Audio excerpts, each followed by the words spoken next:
চেলেংখনি লগতে প্ৰথমতে এখন গায়নৰ টঙালি এৰিয়া কাপোৰ এখন আমি আগবঢ়াই দিছোঁ আমাৰ পৰম্পৰাগত ফুলৰ খবৰে কেশৰ সম্পূৰ্ণদেৱে লগতে এটি পুলক কছাৰীদেৱে মেমেণ্টৰে আদৰণি জনালে কৈছে সন্মানীয় পূজাৰী ডাঙৰীয়া মোৰ বন্ধু একালৰ জ্যেষ্ঠ সাংবাদিক এতিয়া মই সততে সমালোচনা কৰি থকা দলটোৰ যোৰহাট জিলাৰ সভাপতি আৰু আনজন হাঁহিমুখীয়া আপুনি মুখ্য সেনানায়কক চাওকচোন কুমুদ চন্দ্ৰ কছাৰীদেৱ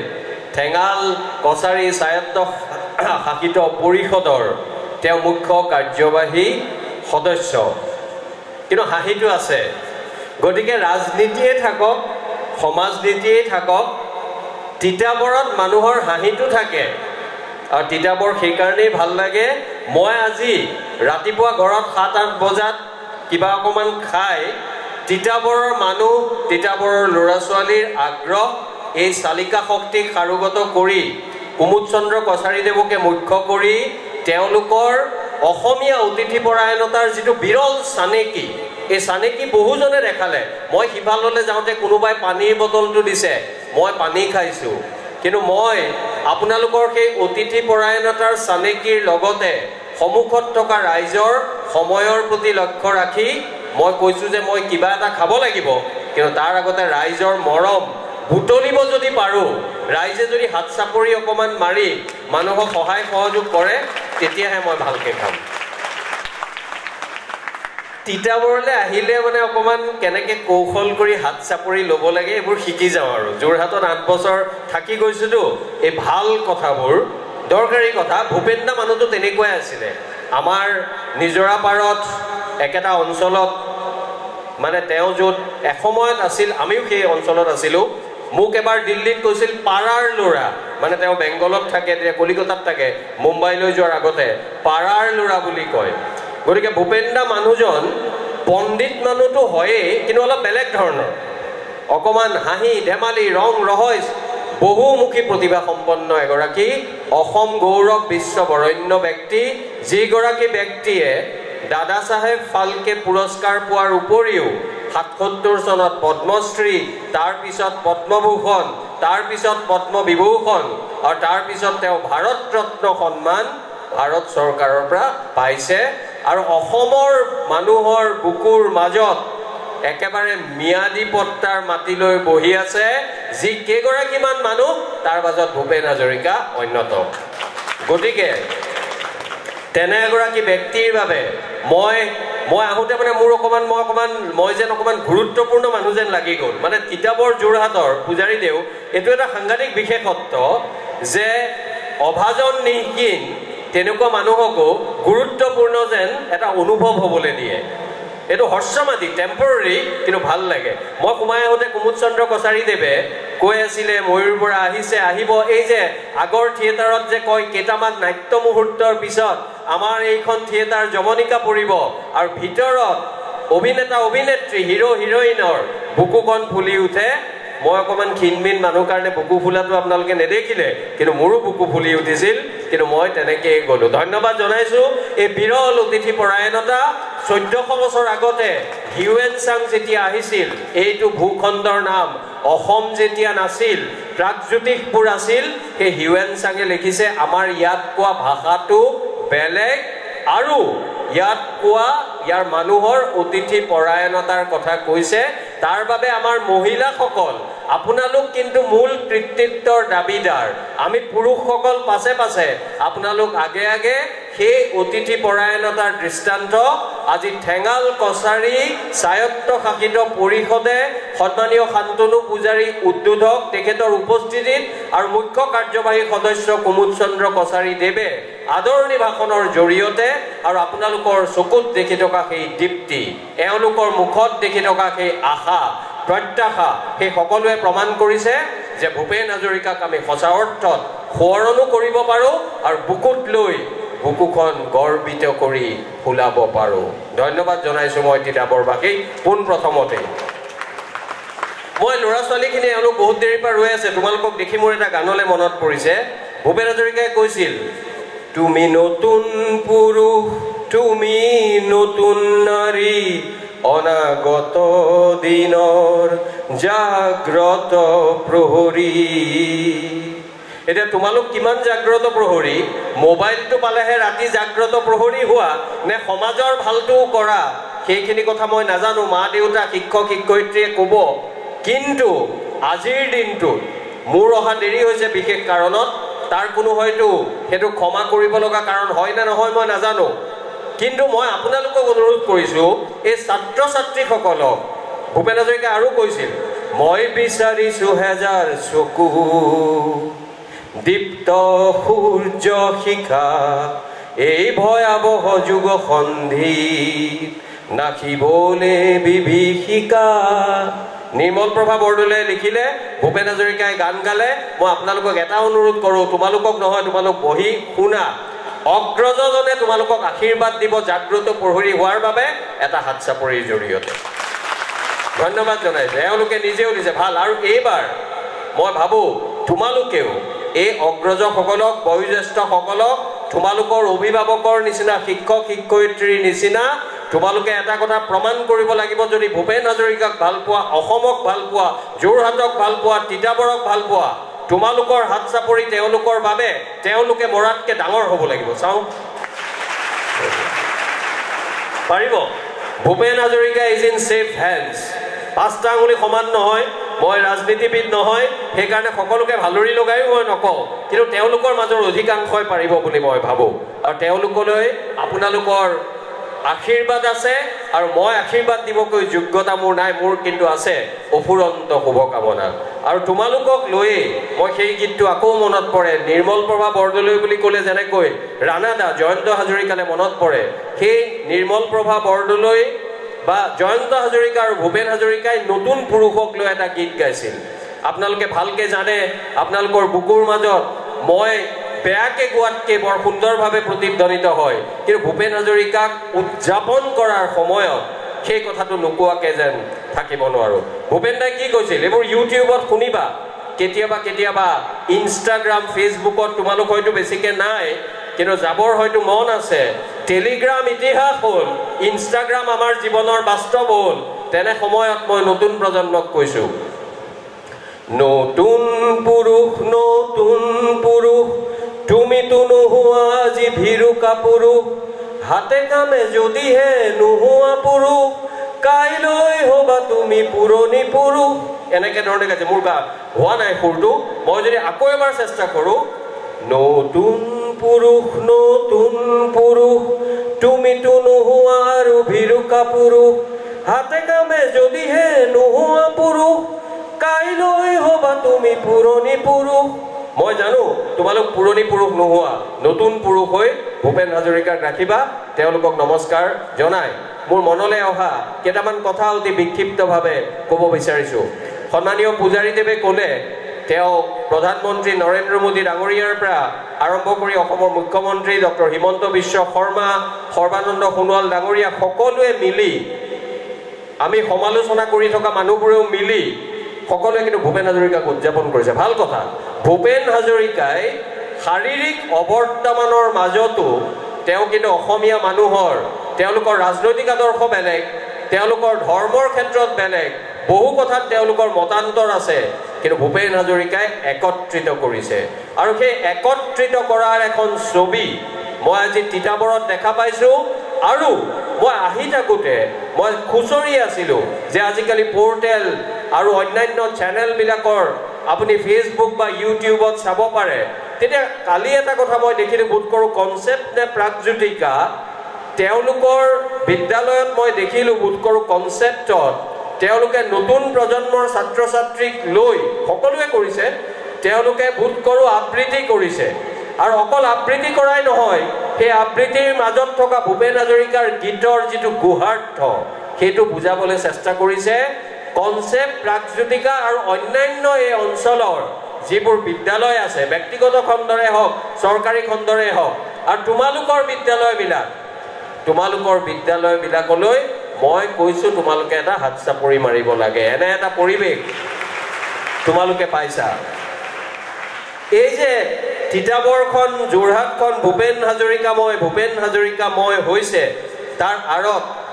নতুন প্ৰজন্ম নতুন পুৰুষটো আছে সন্মানীয় এই ৰাইজসকল আপোনালোকৰ সহযোগিতা আপোনালোকৰ পৃষ্ঠপোষকতা আপোনালোকৰ অভিভাৱকত্ব এই গোটেইখিনি কথাই কিন্তু এটা সাংঘাতিক ভূমিকা পালন কৰিছে কেতিয়াবা আমি যেতিয়া এটা অঞ্চলত থাকো হাতীয়ে যেনেকৈ নিজৰ গাৰ শক্তি বুজি নাপায় আমাৰ পৰিশীলিত ৰুচিবোধত বিশ্বাস ৰখা অসমৰ গাঁও অঞ্চল বা মফচল অঞ্চল বা নতুনকৈ চহৰুৱা অঞ্চলৰ অভিজ্ঞ মানুহে কেতিয়াবা নিজৰ শক্তি বুজি নাপায় আৰু তেতিয়া মই পুৰাই দিব লগা হয় যে আপোনালোকে আসলতে যিটো কাম কৰিছে এই কামটো সমগ্ৰ জাতিটোৰ বাবে এটা স্বাভিমানৰ প্ৰতীক আৰু আপোনালোকক নমস্কাৰ জনাবলৈ মই এটাই বিচাৰি পাওঁ ভূপেন হাজৰিকাই কৈছিল কাৰ নাম লম কাৰ নাম নলম মহন্ত ডাঙৰীয়াক বহু বছৰৰ আগতে মই চণ্ডীগড়ত লগ পাইছিলো বৰহুলাৰ আজি গোৱালা ডাঙৰীয়া আৰু সকলো গগৈদেৱ সকলোকে মই নমস্কাৰ জনাই বটু কৃষ্ণ বৰাদেৱ আমাৰ প্ৰশান্তজিৎ ৰাজখোৱা শ্যামল কৃষ্ণ বৰা মুকানা শইকীয়া মোৰ এসময়ত গৈ দেৰি হোৱাৰ কাৰণে ভাবিছো সোনকালে পাব লাগে মানুহ ৰৈ আছে আৰু এটা সময়ত মোৰ এনেকুৱা হ'ল মই সোনকালে পাব লাগে নহলে মই ফোন ধৰো বুলি মোৰ বদনাম আছে বহু অলপ মেল মিটিং কৰা মানুহে ফোন নধৰে মোৰ ফোন ধৰি আমনি লাগি গ'ল মই বোলে আহি পাব লাগে আৰু ৰাইজৰ আগত দুআষাৰ কথা কৈ মনৰ এই কথাখিনি আপোনালোকৰ আগত মুক্ত কৰিব লাগে মই সকলোৰেতো নাম লোৱা সম্ভৱ নহয় সকলো সাংবাদিক সকলোকে নমস্কাৰ জনাইছো ভূপেন দাৰ এটা গীতৰ জৰিয়তে যে মোৰ গীতৰ হেজাৰ শ্ৰোতা তোমাক নমস্কাৰ গীতৰ সভাত তুমি এইটো প্ৰধান অলংকাৰ গতিকে আজি অলংকাৰ দুফালে আছে কোন ৰূপ কোন হীৰা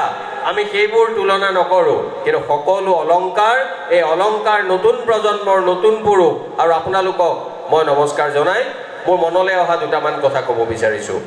ভূপেন হাজৰিকাক কিয় লাগে ভূপেন হাজৰিকাৰ মাজত অসমীয়া জাতিয়ে কি বিচাৰি পায় আৰু তোমালোকৰ বাবে কওঁ তোমালোকে ভাবিবা ইমান মানুহে কালিৰ পৰা পৰহিৰ পৰা দুদিন আগৰ পৰা ভূপেন হাজৰিকাৰ কথা কৈ আছে তিতাবৰৰ মই স্কুলৰ কথা ক'লো মই শুনিলো তিতাবৰৰ নামঘৰতো আখৰা হৈছে কৰবাত যে মানুহে মানুহৰ বাবে য'ত নামঘৰত বেলেগ কথাৰ হয়তো সাধাৰণতে আখৰা নহয় কিন্তু তিতাবৰত সেইটো হৈছে আৰু আটাইতকৈ ভাল লাগিল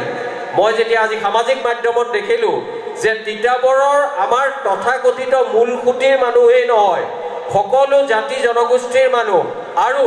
চাহ জনগোষ্ঠীৰ চাহ বাগিচাটো বহু লোকে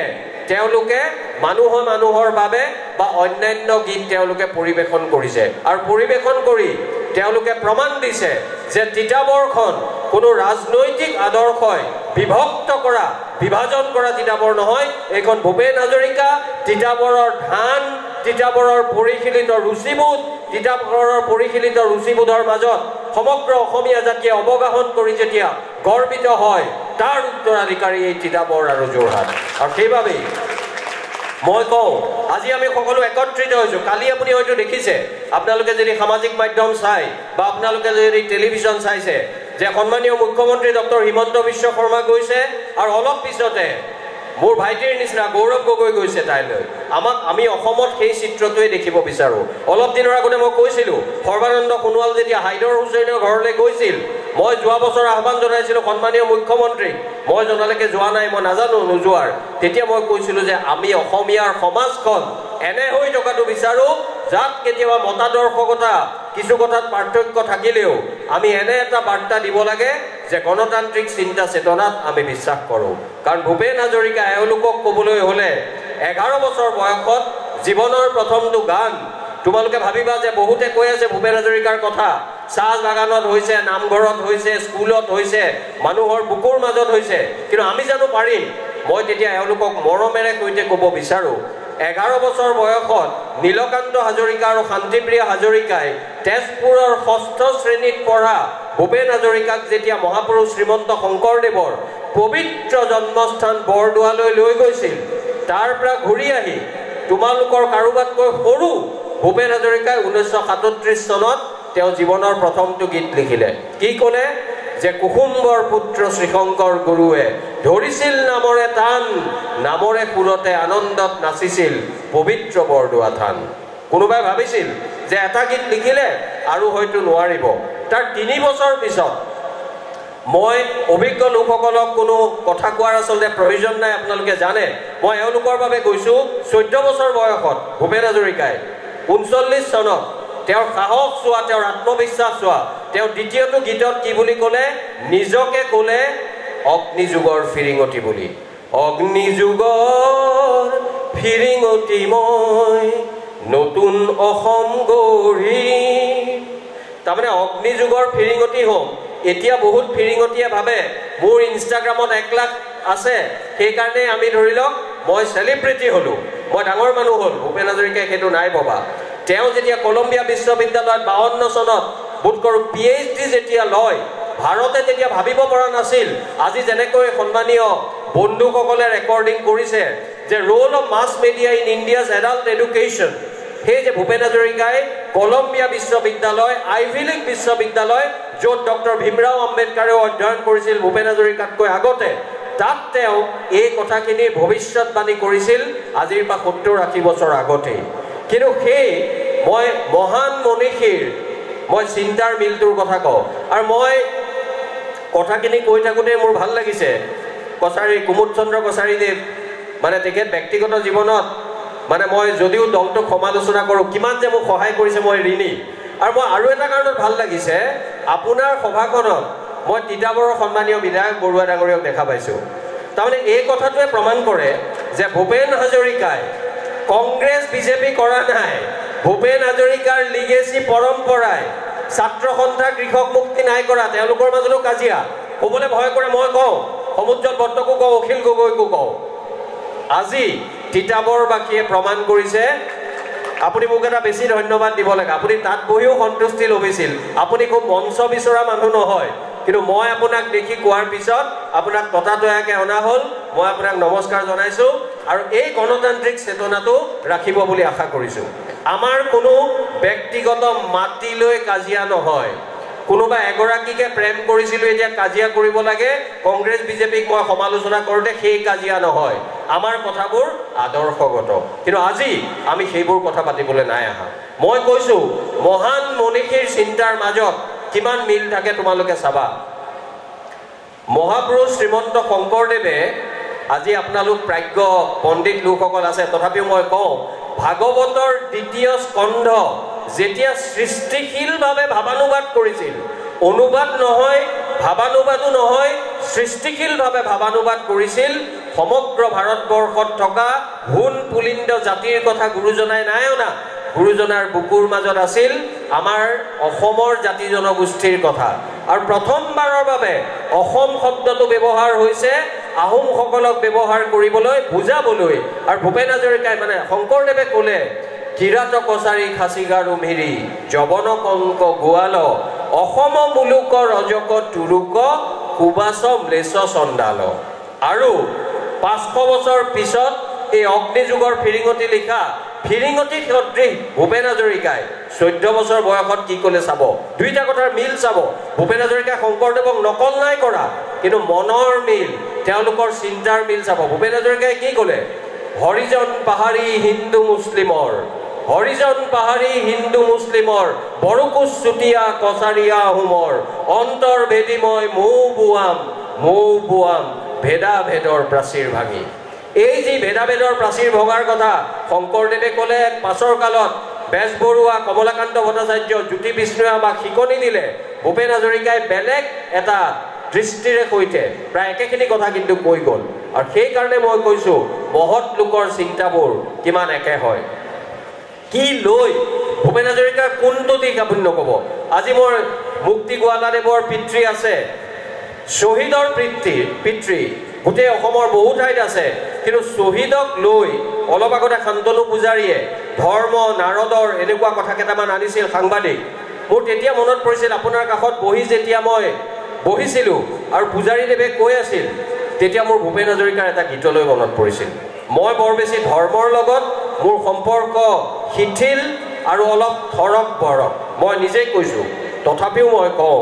এই শংকৰদেৱ মাধৱদেৱৰ যি প্ৰজ্ঞানময় মানৱতাবাদী গণতান্ত্ৰিক সকলোকে লৈ আগবঢ়া যিটো পৰিমণ্ডল, সেই পৰিমণ্ডলত প্ৰতিগৰাকী অসমীয়া মানুহে গৌৰৱ কৰে আৰু সেইবাবে বিনুৱাভাৱে কৈছিল সকিয়নি দিছিল নামঘোষাৰ কথাটো কৈছে বিনুৱাভাৱে কৈছিল যে যেতিয়ালৈকে অসমৰ মানুহে শংকৰ মাধৱক বুকুৰ মাজত ৰাখিব কোনো শত্ৰুৱে অসমৰ মানুহক ক্ষতি কৰিব নোৱাৰে আৰু যেতিয়াই আন কোনোবা মানুহক লৈ বেছি উদ্দাউল হ'ব উদ্বিগ্ন হ'ব শংকৰ মাধৱক পাহৰিব তেতিয়া পৃথিৱীৰ কোনো শক্তিয়ে অসমীয়া মানুহক বচাব নোৱাৰে এই কথাটো আজিৰ দিনত প্ৰাসংগিক হৈছে আজিৰ একাংশ অসমীয়া ধনী মধ্যবিত্ত টাউনত বসবাস কৰা মানুহে আৰু একাংশ ৰাজনীতিকে ধৰ্ম কৰক শংকৰদেৱে নিজেই কৈছে পৰৰ ধৰ্মক নিহিংসিবা কদাচিত কিন্তু স্বকীয়ভাৱে কৰক শিৱ পূজা কৰিলেও স্বকীয়ভাৱে কৰক শাক্ত কৰিলেও স্বকীয়ভাৱে কৰক শাওণ মাহত ভাদ মাহৰ গৰিমা ম্লান কৰি বাহিৰলৈ ওলাই দেওবাৰে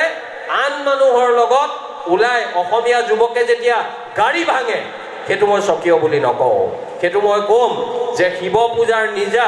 স্বকীয় পদ্ধতি থাকোঁতে আমি সেইবোৰ কিয় লওঁ গতিকে মই এইখিনি কথা কৈছোঁ ভূপেন হাজৰিকাই কি কৈছিল ভূপেন হাজৰিকাই কৈছিলে এই যে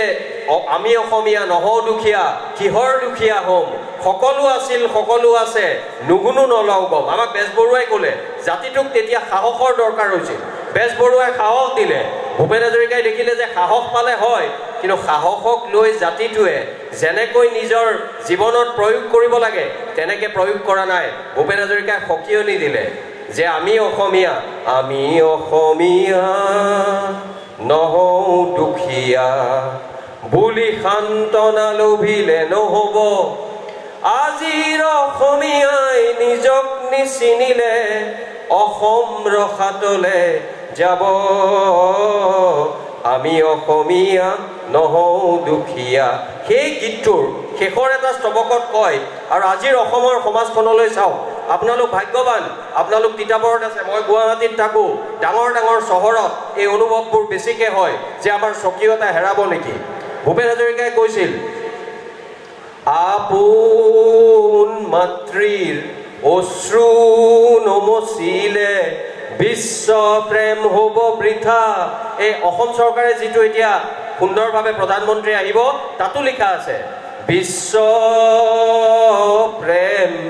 বিনন্দিয়া বুলি অনুভৱ কৰা প্ৰতিজন অসমীয়া তুমিওতো বুজা এটি কথা আপোন মাতৃৰ অশ্ৰু নমচিলে বিশ্ব প্ৰেম হ'ব বৃথা তুমি বিশ্বৰ শৰীৰত পংগু অংগ হ'লে বিশ্বই জানো ভাল পাব পৃথিৱীত জনমিও সচেতন নহ'লে প্ৰাপ্য উঠিতাতে হেৰাব আমি অসমীয়া নহওঁ দুখীয়া বুলি সান্তনা লভিলে নহ'ব মোৰ গীতটো গোৱা বেয়া হ'ব পাৰে কিন্তু ভূপেন হাজৰিকাৰ গীতটোৰ মাজত কি কথা আছে যে তুমি বিশ্বৰ শৰীৰত পংগু অংগ হ'লে বিশ্বই জানো ভাল পাব পৃথিৱীত জনমিও সচেতন নহ'লে প্ৰাপ্য উঠিতাতে হেৰাব মুকলিকে কওঁ কাইলৈ ঠেঙাল কছাৰী স্বায়ত্ত শাসত পৰিষদে এইখন এখন কল্যাণকামী ৰাষ্ট্ৰ ৱেলফেয়াৰ ষ্টেট বা সন্মানীয় বিধায়ক ভাস্কৰ বৰুৱাদেৱে কিবা এটা যদি ৰাইজে বিচাৰে প্ৰয়োজনীয়তা ৰাইজে বিচাৰিব গণতন্ত্ৰত কল্যাণকামী ৰাষ্ট্ৰ তেওঁলোকে দিবলৈ অন্তত চেষ্টা কৰিব বুলি মোৰ বিশ্বাস কিন্তু ৰাইজে যদি কেৱল বিচাৰিয়েই থাকে তেতিয়া আমি বিশ্বৰ শৰীৰত পংগু অংগ হ'লে বিশ্বই জানো ভাল পাব অকল অৰুণোদয় অকল লোকৰঞ্জনকাৰী নীতি অকল চাইকেল স্কুটিয়ে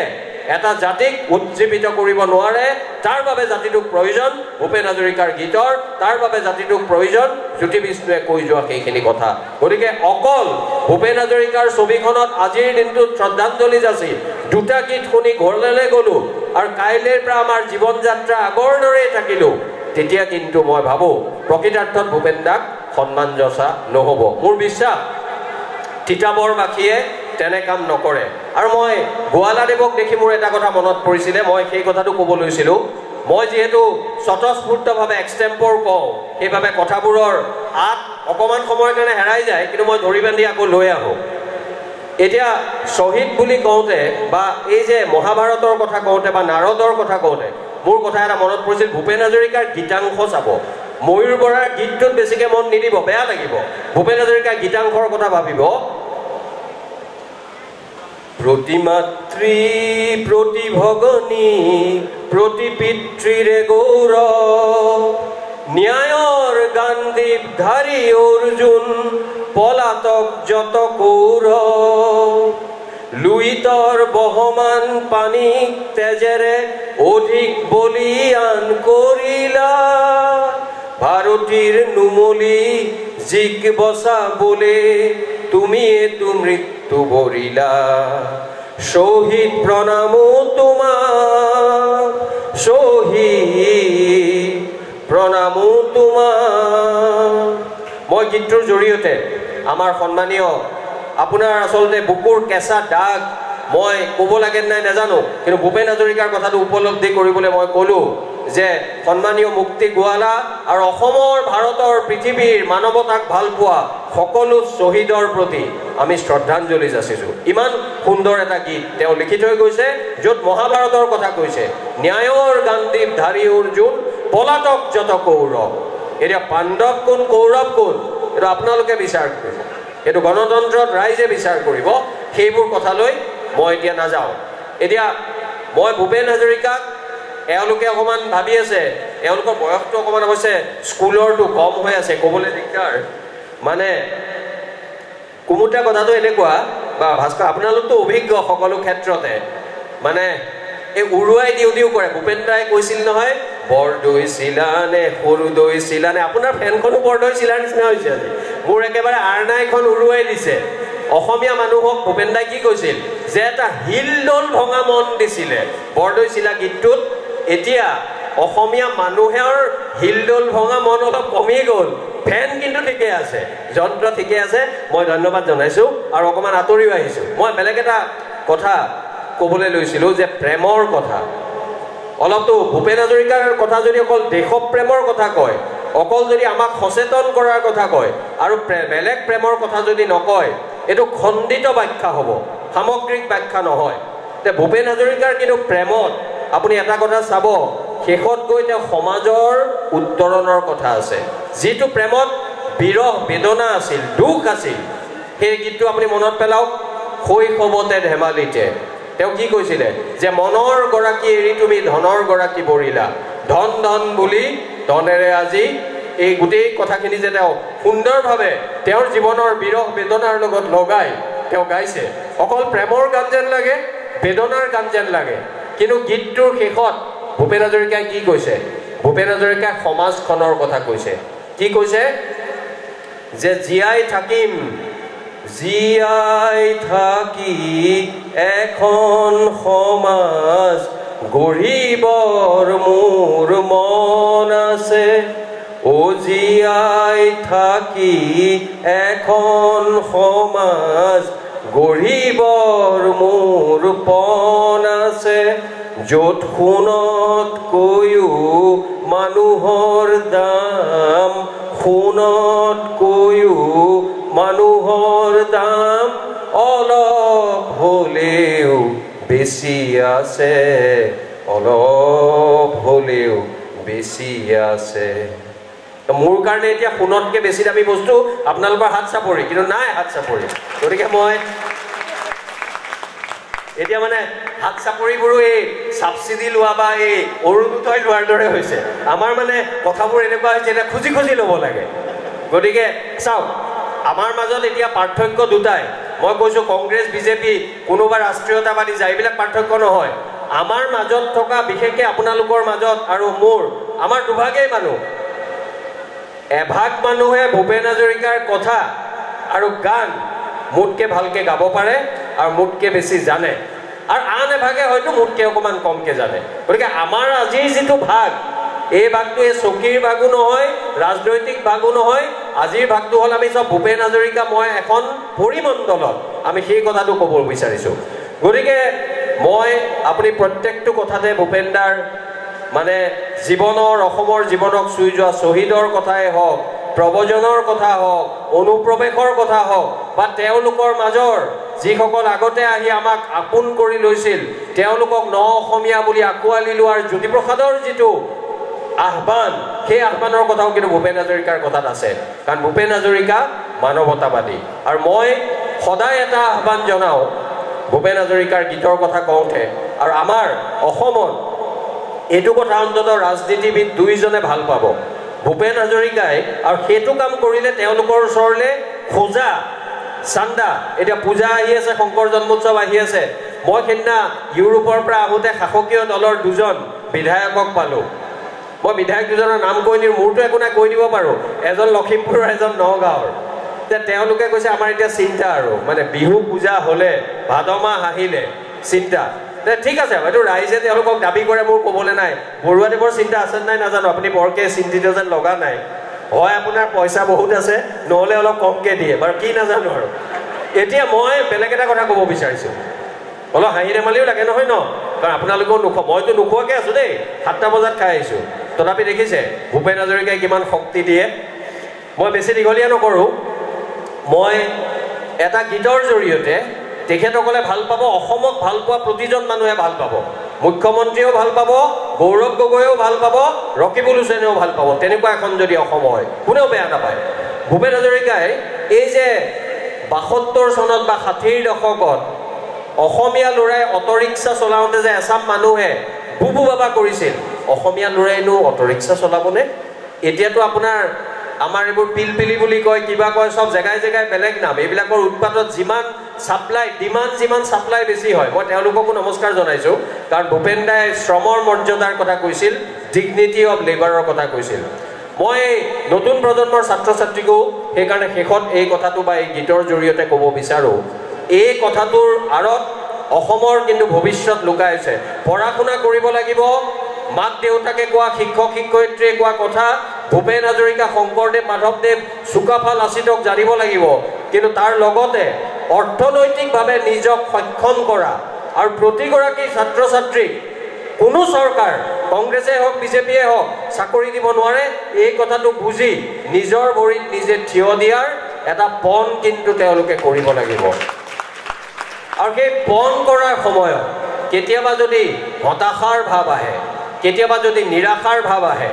তেতিয়াহ'লে মই ভাবোঁ ভূপেন হাজৰিকা আৰু জয়ন্ত হাজৰিকাৰ এই গীতটোৰ জৰিয়তে তেওঁলোকৰ সেই হতাশা নিৰাশা সকলো যাব আৰু আপোনালোকৰ মনত থকা যে ময়ূৰ বৰাই মাইকটো কেতিয়া এৰিব এই কথাটো আপোনালোকৰ মনৰ পৰা যাব কাৰণ মই আৰু কিবা প্ৰশ্ন নাথাকিলে মই দীঘলীয়া নকৰোঁ এই গীতৰ জৰিয়তে মই ক'ব বিচাৰিছোঁ এই যে অট'ৰিক্সাক লৈ কোনোটা গাব পাৰি নহয় ভালেই গাইছোঁ ন আপুনিতো ভালেই ক'ব এতিয়া আপোনাকো সুধি লওঁ হ'ব মই ঠিকে গাইছোঁ নহয় মানে কংগ্ৰেছেও কৈছে বিজেপিয়েও কৈছে ভালেই হৈছে আৰু এটা গায়ে দিওঁ ঠিক আছে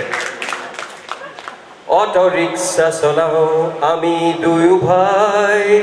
গুৱাহাটী কৰি গুলজাৰ বি ফেইল মই সৰু ভাই MA পাছ বেংকত বহুতো ধাৰ অট'ৰিক্সা চলাও আমি দুয়ো ভাই গুৱাহাটী কৰি গুলজাৰ বি ফেইল মই সৰু ভাই MA পাছ বেংকত বহুতো ধাৰ ভূপেন হাজৰিকাই কয় ভায়েকৰ কথা ভায়েক মানে প্ৰেমিক দুৰ্দান্ত প্ৰেমিক ভাইটিৰ এটি মাথো দুখ আছে কি কওকচোন দুখটো ভাইটিৰ এটি মাথো দুখ আছে জালুকবাৰী প্ৰিয়তাৰ মোৰ পৰা কেতিয়াবা অটখন কাঢ়ি কয় প্ৰিয়া আজি হ'ব পেচেঞ্জাৰ ককাইকে সোধে তেতিয়া মই সুধিলো তোক বিয়া কৰিব জানো নহলি যে তই প্ৰফেচাৰ মই সুধিলো তোক বিয়া কৰিব জানো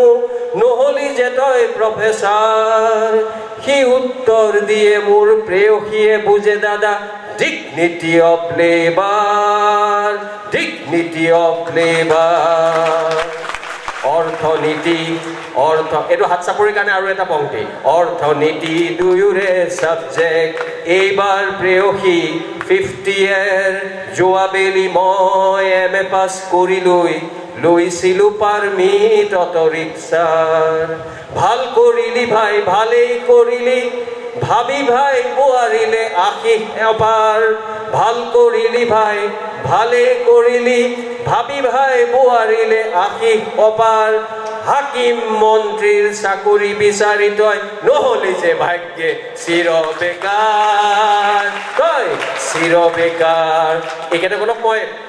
এনে আপোনালোকক হাঁহিবলৈ দিছো মজা ল'বলৈ নহয় মানে এইটো বুজাইছে এইকেইটা অকল প্ৰতীকহে মন্ত্ৰী বাৰু হোৱা নাই আপুনি কাকো তিতাপৰৰ মন্ত্ৰী নিচিনা নকলে আকৌ বেয়া পাব নহয় বাৰু যিয়ে নহওক মই ধেমালি কৰি কৈছো তাৰমানে হাকিম মন্ত্ৰী চাকৰি আমাৰ চতুৰ্থ বৰ্গ তৃতীয় সকলোৰে শ্ৰমৰ মৰ্যাদা আছে কিন্তু সকলোকে চাকৰি দিব নোৱাৰে গতিকে ভূপেন হাজৰিকাক জানিলে বুজিলে প্ৰেম কৰিব জানিব লাগিব পৰিশীলিত প্ৰেম এই যে টেলিভিছনত ৰঙা বৃত্তৰ মাজত অহা প্ৰেম নহয়